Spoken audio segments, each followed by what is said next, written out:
Hello.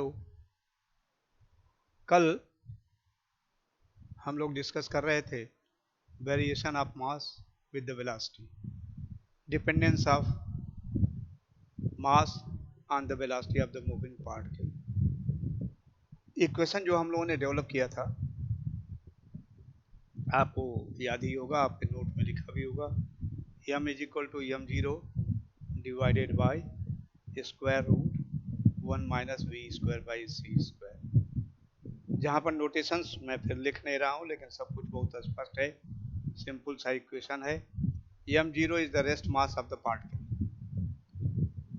which is moving with the velocity of v, और जब v velocity से चलने लगता है तो उसमें मास उसका m हो जाता है। इसके लिए स्पेशल केसेज भी हम लोगों ने कंसीडर किया कि जब पार्टिकल रेस्ट पे होता है तो m की वैल्यू m0 के बराबर आती है। पार्टिकल इस तरह से चल रहा है कि v is very very less than c, तो उस समय भी m के मान में m0 से भिन्नता नहीं आती है। इस केस में भी m की वैल्यू m0 मिलती है। लेकिन ऐसे केसेज में when the velocity of movement becomes comparable to the velocity of light, तो फिर m की वैल्यू बढ़ती हुई चली जाती है। जैसे जैसे वेलोसिटी बढ़ाएंगे वैसे ही ज़्यादा मास बढ़ता हुआ चला जाता है, और इसके लिए ग्राफिकल रिप्रेजेंटेशन भी करके मैंने शो किया था। और यदि v की वैल्यू बिल्कुल c के बराबर हो जाए, जो मैंने बताया है आपसे असंभव है, it is only A theoretical case, तो उस समय मूविंग मास की वैल्यू इनफाइनाइट हो जाएगी। हमने कल न्यूमेरिकल भी आपको कराया था। उसी क्रम में मैं एक दो न्यूमेरिकल और आपको करा देता हूँ, और निवेदन करता हूँ कि ढेर सारे न्यूमेरिकल आपके किताबों में ऑलरेडी दिए हुए हैं, सॉल्व न्यूमेरिकल्स, उन सबको कर डालिएगा, तो उसके बाद से न्यूमेरिकल भी इफिशिएंटली आप कर पाएंगे, कहीं कोई दिक्कत आपको नहीं आएगी। जैसे मान लीजिए एक केस है, calculate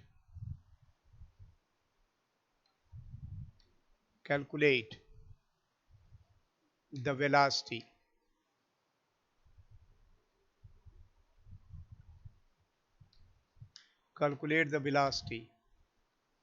with which a particle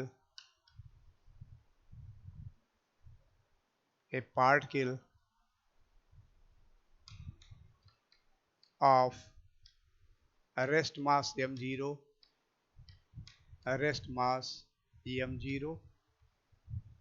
any value undefined, m0 is the rest mass. Calculate the velocity with which a particle of rest mass m0 be moved, चलाया जाए, be moved such that its mass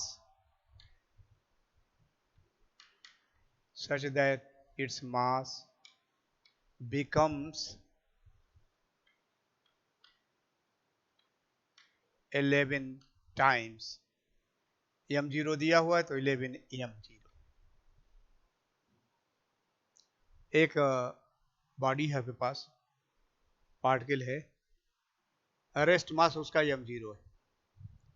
पूछ रहा है कि किस velocity से उस particle को चलाया जाए कि उस पार्टिकल का मास 11 m0 हो जाए, 11 गुना बढ़ जाए, मास इतना बढ़ जाए।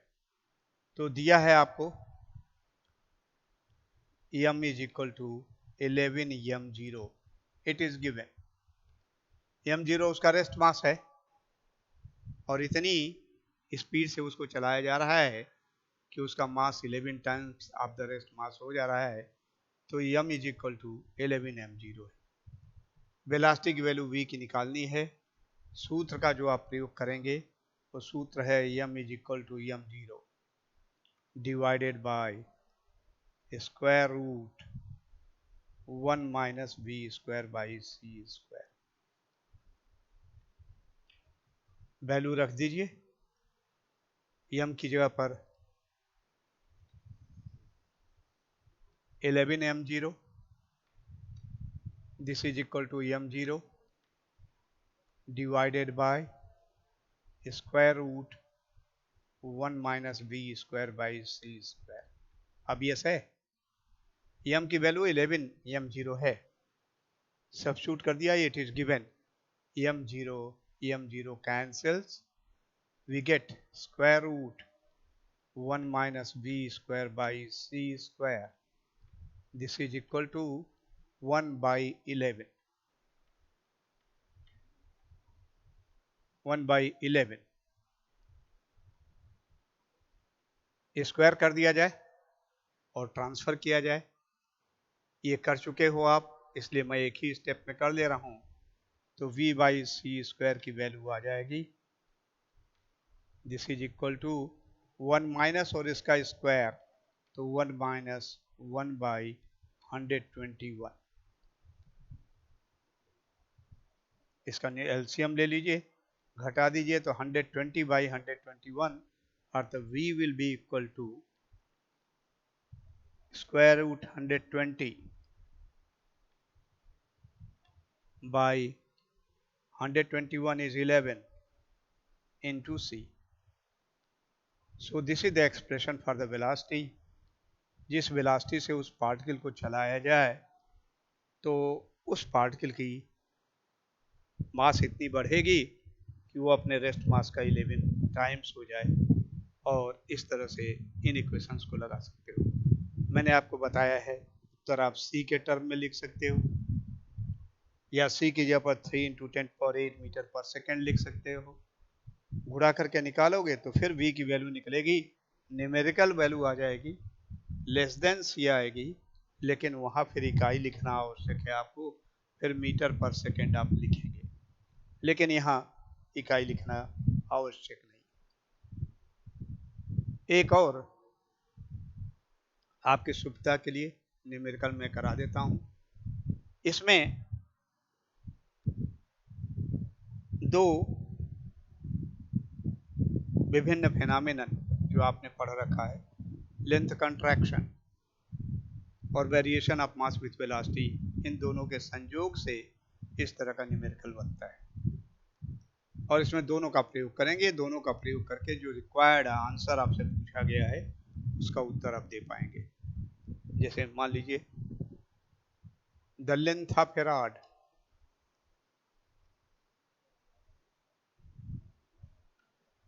The length of A rod is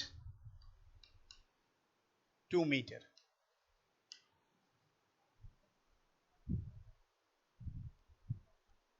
The length of a rod is 2 meter.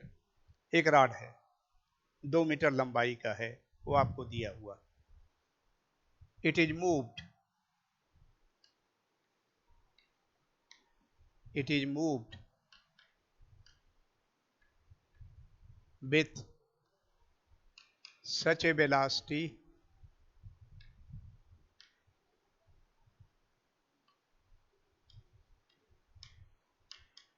that it is moved with such a velocity. ऐसी वेलोसिटी से उस रॉड को जो 2 मीटर लंबा है चलाया जा रहा है। क्या?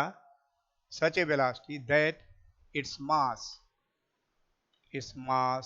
becomes, ऐसे वेलोसिटी से उसको चलाया जा रहा है कि इसका मास जो है हो जाता है 10 times,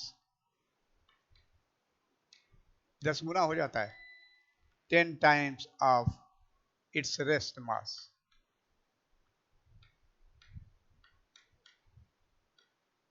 of its rest mass. प्रश्न ये है, क्या निकालना है अभी नहीं बताया गया। 2 मीटर लंबा एक रॉड है, उस रॉड को किस ऐसी वेलोसिटी से चलाया जा रहा है, और किधर चलाया जा रहा है ये नहीं लिखा हुआ। जब ऐसा नहीं लिखा रहता है तो मानते हैं कि उसके लेंथ के लॉन्ग चलाया जा रहा है। तो उस रॉड को उसके लेंथ के लॉन्ग चलाया जा रहा है विद सच ए वेलोसिटी कि उसका मास जो है अपने रेस्ट मास का 10 गुना हो जाता है। मतलब m की वैल्यू 10m0 हो जाता है। तो बताइए रॉड की लंबाई ग्राउंड ऑब्जर्वर को कितनी दिखेगी? तो आपको निकालना है, फाइंड आउट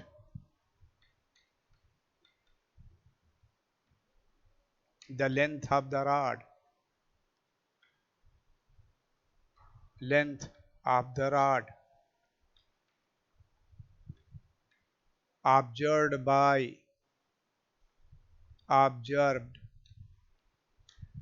by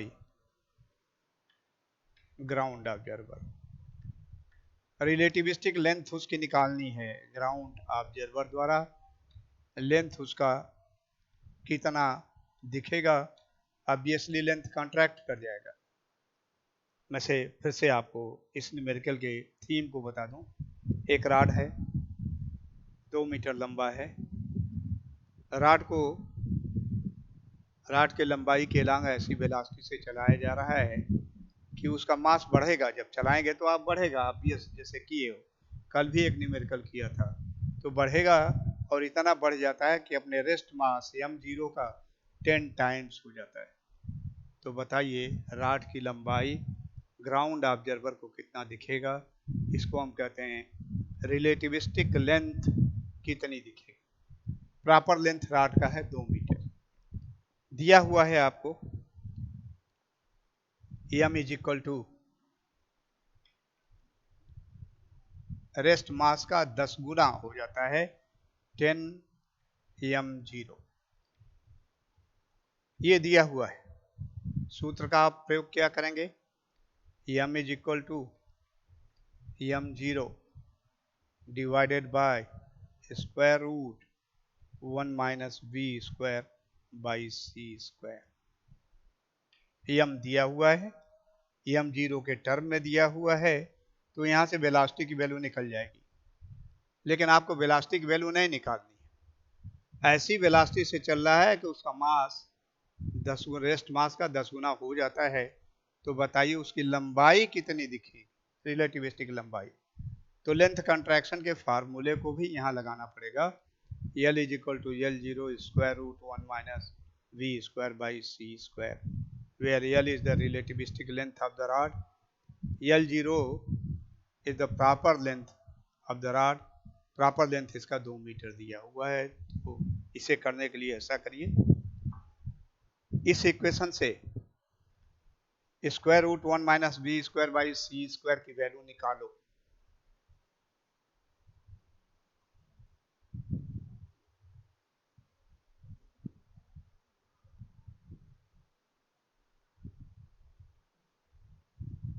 ऐसे करो, कैसे निकलेगा? m की वैल्यू देखो दिया हुआ 10m0, 10m0 this is equal to m0 divided by square root 1 minus v square by c square. m0 cancels, इस स्क्वायर रूट की वैल्यू आ जाएगी 1 minus v square by c square, this is equal to 1 divided by 10 से इसको कह लीजिए equation number 1 से आपने स्टार्ट किया।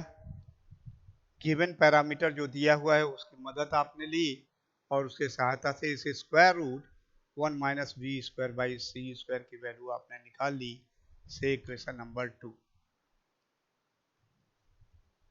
अब आप प्रयोग करेंगे लेंथ कॉन्ट्रैक्शन फॉर्मूलेशन का।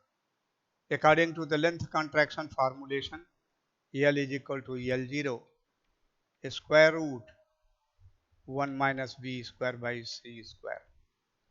मैंने बताया था दो परिस्थितियों का मिक्सचर है, variation of mass with the velocity, m is equal to 10m0, जिससे आपने square root 1 minus we square by C square की वैल्यू निकाली। और यहाँ L0 आपको दिया हुआ है, प्रॉपर लेंथ 2 मीटर लंबा रॉड है, and you have to determine the value of L। Ground observer को कितना दिखेगा? तो इक्वेशन नंबर 3 में 2 की वैल्यू सब्स्टिट्यूट कर दीजिए, L की वैल्यू आ जाएगी 2 मीटर इंटू L0 की जगह पर 2 metre into square root this, and square root this is 1/10.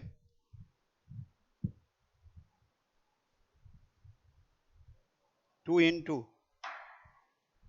Square root 1 minus we square by C square, और square root 1 minus we square by C square की value 1/10 है, तो रख दीजिए 1/10, दैट इज 1 बाई, कट जाएगा 2 into 5, 1/5 metre. 1 metre में 100 centimetre होता है, 5 से भाग देंगे तो answer will become equal to L is equal to 20 centimetre. 2 metre लंबा रॉड है, ऐसी वेलोसिटी से चलाया गया कि उस रॉड का मास अपने रेस्ट मास का 10 गुना हो गया. तो बताना है कि लेंथ की लंबाई ग्राउंड ऑब्जर्वर को कितनी दिखेगी. तो लेंथ ग्राउंड ऑब्जर्वर को केवल 20 सेंटीमीटर ही दिखाई देगा, बिल्कुल घट जाएगा. It will be contracted, it will be decrease, reduced, और इस तरह से न्यूमेरिकल आप कर सकते हो. तो ये कुछ एग्जाम्पल हमने दे दिया, कल भी एक दिया था आपको. स्पेशल कंडीशंस मैंने डिस्कस कर दिया था variation of mass with velocity का, और इन न्यूमेरिकल की सहायता से और किताबों में जो सॉल्व एग्जाम्पल्स दिए हुए हैं उनको भी प्रयोग में लाइए. तो प्रयोग में ला करके आप पाएंगे कि variation of mass with velocity के संबंधित केसेज को, चाहे थ्योरेटिकल हो, चाहे न्यूमेरिकल हो, चाहे छोटे सवाल पूछे जाएं, आप उसे आसानी से दे सकोगे. छोटे सवाल का मतलब what do you understand by rest mass. तो rest mass is the mass of the particle when it is at rest, उसको हम रेस्ट मास कहते हैं. तो ये स्थिति बनती है. ये सारा परिवर्तन होता जा रहा है, तो हम देखने का ये प्रयास करें कि न्यूटन सेकेंड लॉ के लिए इंटरमीडिएट में भी आपने पढ़ रखा है, बड़ा फेमस रिलेशन है. Force is equal to mass into acceleration, F is equal to ma expression आपने पढ़ रखा है. ये क्लासिकल एक्सप्रेशन है. जब velocity of movement is very very less than c है, तब हम जानते हैं F की वैल्यू ma के बराबर होती है. m is the mass of the particle and a is the corresponding acceleration produced. देखा जाए न्यूटन सेकेंड लॉ को रिलेटिविस्टिक डोमेन में कैसे रिप्रेजेंट किया जा सकता है. और रिलेटिविस्टिक डोमेन का अर्थ क्या हो गया कि when the velocity becomes comparable to the velocity of light. तो फिर उसके लिए मैं इसे रब कर दूं.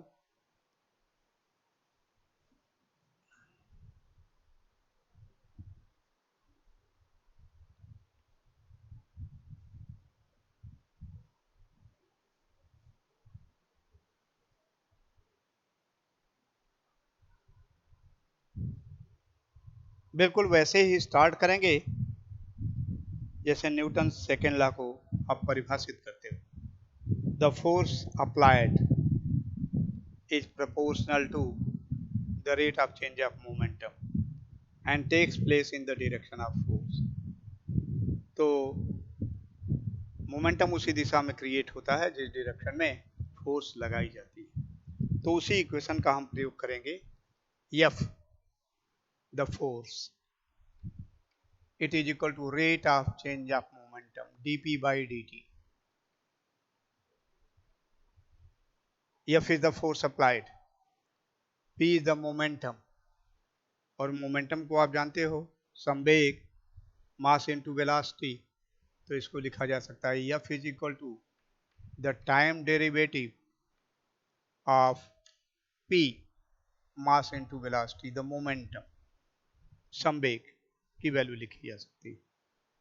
अब यहाँ पर थोड़ा सा ये ध्यान दीजिए,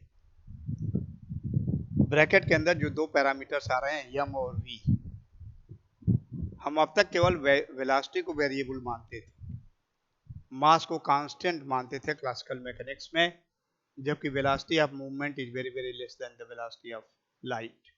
v is very very less than c था. लेकिन इस केस में जब रिलेटिविस्टिक डोमेन में आप आ गए तो इसमें अब मास भी वेरी करेगा. नॉट केवल मास ही वेरी करेगा, वेलोसिटी भी वेरी करेगा। तो इस ब्रैकेट के अंदर दोनों पैरामीटर बदलेंगे, मास के साथ साथ वेलोसिटी भी बदलेगा। तो इस इक्वेशन को ऐसा चेंज कर लीजिए, d by d t the time derivative, m को हम लिख लेते हैं यम जीरो इंटू वी, और यम के लिए एक्सप्रेशन पूरा m is equal to m zero divided by square root 1 minus we square by C square. देखिए जो चीज मैं कह रहा था उसको ऐसे लिख भी दिया। M zero rest mass of the particle है, कांस्टेंट है, कोई परिवर्तन नहीं होगा। वेलोसिटी यहाँ आ रहा है जो ऑलरेडी था, और इसमें भी एक वेलोसिटी आ गया, और वेलोसिटी का derivative with respect to time हमको निकालना है। तो इस तरह से दोनों वेरिएबल हो गए, मास भी वेरी करता है, वेलोसिटी भी वेरी करता है, और इस तरह से इस एक्सप्रेशन को लिखा जा सकता है।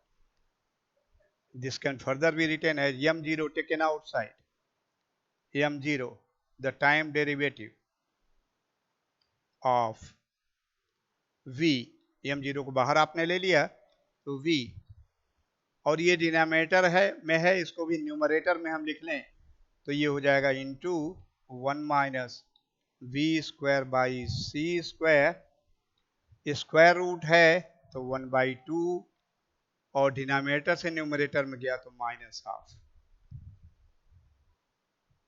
Very simple mathematics. v को एज सच लिख लिया, और square root 1 minus we square by C square को हमने इस तरह से लिख लिया। अब वेलोसिटी यहाँ भी है, वेलोसिटी यहाँ है, दोनों टाइम डिपेंडेंट हैं, और इसलिए इसको डिफरेंशिएशन बाय पार्ट्स किया जा सकता है। और डिफरेंशिएशन बाय पार्ट्स यदि करें तो एम जीरो कांस्टेंट है।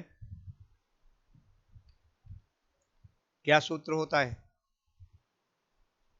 Differentiation of first into second plus first into differentiation of second, यह सूत्र है, इसको आप जानते हो। और इसी डिफरेंशिएशन ए बी का जैसे करते हैं, differentiation of A into B plus A into differentiation of B, ऐसे करेंगे इसको। तो जब v को आप डिफरेंशिएट करें तो एक आएगा, लेकिन velocity with respect to time है तो dv by d t velocity v के लिए, and second term as such तो 1 minus we square by C square raise to the power minus half, plus differentiation of the first term into second plus first term as such, differentiation of the second तो into a raise to the power minus half है तो minus half will come as a multiplier. इसको हमने एक quantity मान ले तो 1 minus we square by C square, एक पावर कम होगा तो -3/2, 1 minus we square by C square raise to the power -3/2।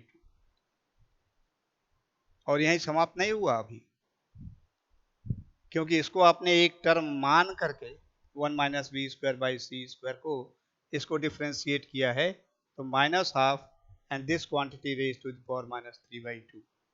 इसको फिर विथ रिस्पेक्ट टू v आप डिफ्रेंशिएट करोगे तो इनटू एक का डिफ्रेंशिएशन 0, माइनस के कारण माइनस आएगा, और ये वेलोसिटी का करना है विथ रिस्पेक्ट टू टाइम तो 2v माइनस 2v, सी स्क्वायर कांस्टेंट क्वांटिटी है तो सी स्क्वायर, और वेलोसिटी को विथ रिस्पेक्ट टू टाइम आपने किया तो इसलिए dv बाई डी टी, ये एक्सप्रेशन प्राप्त हो गया। मैं फिर से इसको रिपीट कर दे रहा हूं, डिफरेंशिएशन बाय पार्ट्स आप करेंगे, differentiation of the first into the second, ये ऑब्वियस है, इसमें कोई दिक्कत है नहीं, plus first and differentiation of the second तो माइनस हाफ, ये bracket raise to the power -3/2 into bracket को फिर करेंगे तो एक का 0 हो जाएगा, minus two b by C square minus two b by C square, और वेलोसिटी को विथ रिस्पेक्ट टू टाइम आपने किया तो d v by d t. यहाँ भी देखिए किया वेलोसिटी को टाइम से तो d v by d t, तो d v by d t वहाँ भी आ जाएगा। सेकेंड टर्म में कुछ देखिए, दो दो से कैंसिल कर जाएगा, माइनस और यहाँ का माइनस प्लस हो जाएगा। कुछ चीज हम यहाँ से कॉमन ले सकते हैं, d v by d t यहाँ भी आ रहा है, d v by d t यहाँ भी आ रहा है, और यह क्वांटिटी आ रहा है 1 minus we square by C square raise to the power minus 3/2, और यहाँ पर केवल आ रहा है 1 minus we square by C square raise to the power minus half. तो एक्चुअली हम raise to the power minus 3/2 को कॉमन लेते हैं in addition to d v by d t, दोनों जगह प्रेजेंट है, तो एफ की वैल्यू आ जाएगी, F will be equal to M zero d v by d t, और ये d v by d t जो कॉमन आप ले रहे हो, इसका अर्थ है rate of change of velocity with respect to time, और rate of change of velocity with respect to time इसी को हम कहते हैं एक्सीलरेशन। ये एक्सीलरेशन। हेलो, हाँ, तो मैं आपको बता रहा था कि मैं फिर से रिपीट कर दे रहा हूँ, differentiation of the first term into the second plus first term as such differentiation of second minus half, इसको एज ए फंक्शन मानते हुए raise to the power minus 3/2, और फिर इसको आप डिफ्रेंशिएट करेंगे तो minus two b by C square, और वेलोसिटी को विथ रिस्पेक्ट टू टाइम आप कर रहे हैं। कुछ चीज़ें माइनस माइनस प्लस आपने कर लिया है, टू टू कैंसिल हो गया है। अब आप m zero already taken outside है, d v by d t को दोनों स्थान से यहाँ से ले लिया d v by d t, और यहाँ से ले लिया d v by d t, इसको बाहर कर दिया। मैं यही बता रहा था d v by d t का अर्थ क्या हो गया, the rate of change of velocity with respect to time, और इसी को हम एक्सेलरेशन कहते हैं। तो क्लासिकल एक्सप्रेशन जो है फोर्स के लिए, न्यूटन सेकेंड लॉ के लिए, force is equal to mass into acceleration आ गया, लेकिन अभी नहीं, अभी बहुत सारा छूटा हुआ है। तो इसको 1 minus B square by C square raise to the power minus 3/2 भी बाहर ले लीजिए, 1 minus B square by C square raise to the power minus 3/2 taken outside.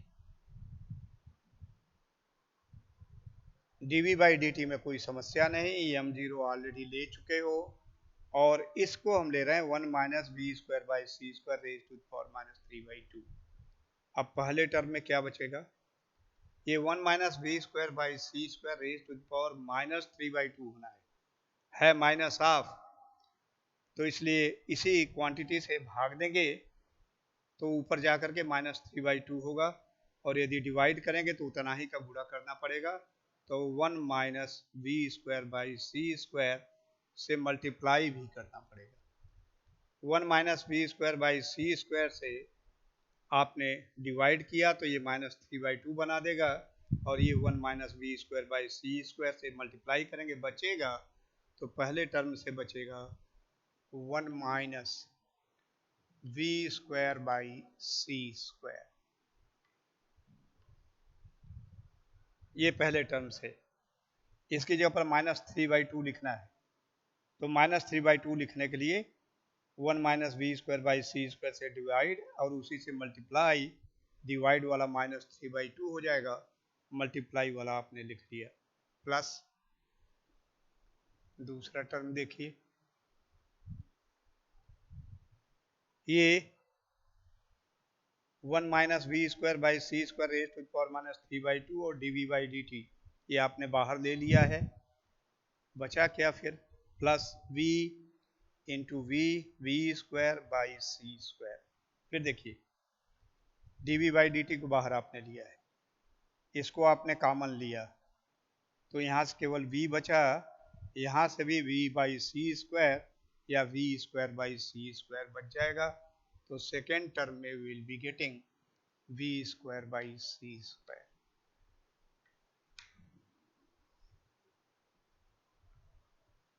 फिर से इसको चेक कर लीजिए एक बार, कहीं कोई गलती तो नहीं हो रही है।